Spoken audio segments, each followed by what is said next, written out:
पति के रिश्तेदार, एक शिक्षाप्रद कहानी। शादी के 7 साल बीतने के बाद भी पति पत्नी में काफी झगड़े होते रहते थे।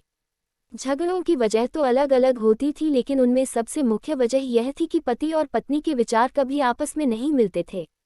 जहां पति स्वभाव से नेक, सेवाभावी और सबके प्रति संभाव रखने वाला था, वहीं पत्नी का स्वभाव स्वार्थी और भेदभाव करने वाला था। पति पत्नी के स्वभाव और उसके व्यवहार से तंग आ गया था। वह हमेशा कोशिश करता रहता है कि पत्नी का आचरण और स्वभाव में किसी तरह बदलाव आए। पत्नी अपने ससुराल साइड के रिश्तेदारों के साथ कभी सीधे मुंह बात ना करती। कई लोग उसके खराब व्यवहार के कारण नाराज हो जाते, लेकिन पत्नी उसकी भी परवाह नहीं करती। पति को इस बात से काफी डैक होता कि उसकी पत्नी उससे इतनी विपरीत क्यों है।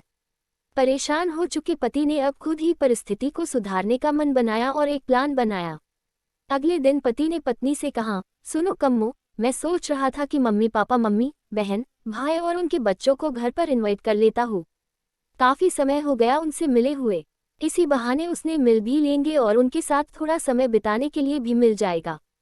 तुम क्या कहती हो? पत्नी के चेहरे से साफ दिख रहा था कि इसे ये आइडिया पसंद नहीं आया, लेकिन उसने पति का मन रखने के लिए बेमन से हाँ कह दिया। पति खुश हो गया और पत्नी को अगले दिन अच्छा खाना बनाने के लिए बोलकर सभी को फोन करके बड़े प्यार से अपने घर आने के लिए न्योता देने लगा। जब पति फोन पर बिजी था तो पत्नी सोच रही थी, ये आदमी भी न अपने फालतू के कामों से बाज नहीं आएगा। क्या जरूरत है सबको घर पर बुलाने की? सब मेरे घर आएंगे और राजाओं की तरह ऑर्डर करेंगे और मैं दासी की तरह उनकी सेवा करूंगी। नहीं नहीं, मैं ऐसा नहीं होने दूंगी। अच्छा खाना तो क्या, मैं इन्हें सादा खाना भी नसीब नहीं होने दूंगी। देखती हूँ कितनी देर टिकते हैं ये लोग मेरे घर। अगले दिन सुबह पति काफी खुश था। जब सिर्फ 2 ही घंटे बचे थे सभी मेहमानों का आने के लिए। पति ने अपनी पत्नी से पूछा, अच्छा बताओ तो सही, आज सबको खाने में क्या स्पेशल खिलाने वाली हो?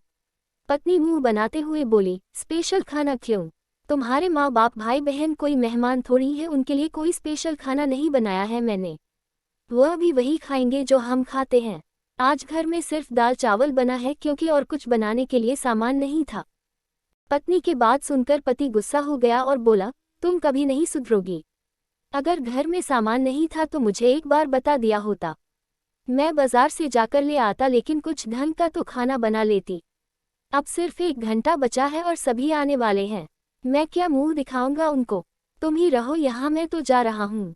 उनके जाने के बाद ही वापस आऊं, कहकर पति घर के बाहर चला गया। पत्नी को तब तक पति के बातों का कुछ फर्क नहीं पड़ा था, जब तक मेहमान घर पर नहीं आ गए। और जैसे ही सब मेहमान घर पर आए तो पत्नी के होश उड़ गए, क्योंकि भाई बहन, माँ बाप और बच्चे वह उसके पति के सैद वाले नहीं बल्कि खुद उसी के थे।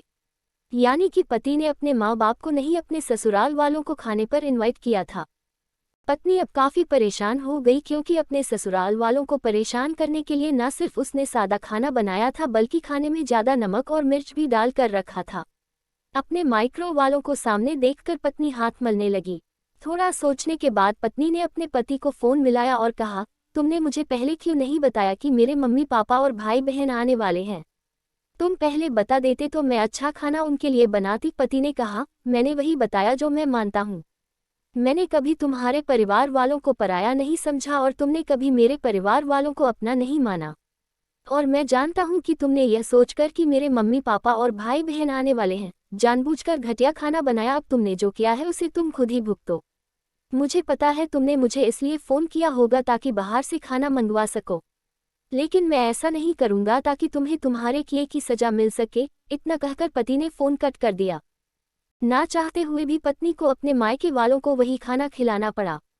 उसके रिश्तेदार ज़्यादा मिर्च और नमक वाला खाना भी ऐसा सोचकर खा गई कि बेटी से गलती हो गई होगी, लेकिन बाद में जब दामाद ने सारी बात उन्हें बताई तब उन्हें बहुत शर्मिंदगी हुई और अभी उसके बुरा बर्ताव के लिए उसे डांटकर उससे नाराज होकर चले गए।